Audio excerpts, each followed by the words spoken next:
Is in Houston right now, where he just signed an executive order on energy and infrastructure.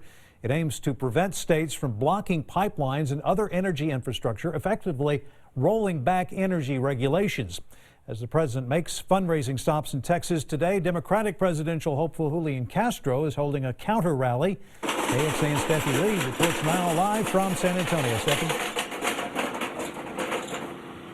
Now we're expecting Julian Castro tonight to protest the president's immigration policies during his rally this evening. Now this comes as the president has called for tougher immigration policies. And meanwhile, local party leaders are eyeing the president's visit as a way to energize Republican voters in an area historically known to vote for Democrats. President Donald Trump's supporters waited to get a glimpse of him when he arrived and left. I think it's huge.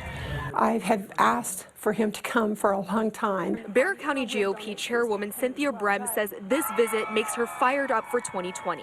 We know that the Democrats are targeting Texas. She's motivated by the Republican Party's triumphs in 2018, like voters sending State Senator Pete Flores to the legislature. And so that kind of sets the precedent as we move forward. But what we need in Bexar County is we need to, like I said, we need to rally the troops, and we need to get our ground game running, and we need to go forward as we go into 2020. I'm convinced that in 2020, Texas is going to be a battleground state.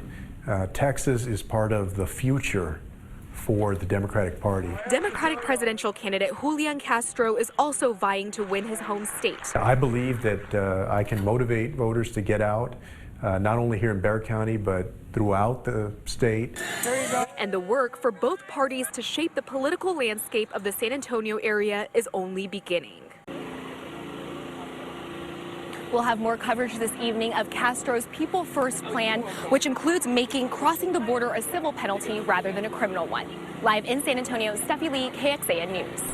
As we mentioned, the president met with supporters at a roundtable in San Antonio this afternoon. He vented about illegal immigration, human smuggling, human trafficking, and safety concerns along the border. The president saying all of the people he spoke with today support the border wall. They all want the wall. If we had the wall, the good people will not be able, and you'll see them on the other side of the wall. And people can, number one, they won't come, because they'll say there's no way of getting through. Right now they think there's a way of getting through. Right now, the president about to meet with supporters in Houston for a roundtable there. After that, he'll head to the Lone Star Flight Museum before leaving Ellington Air Force Base, Joint Base Ellington, outside of Houston, for a return trip to Washington.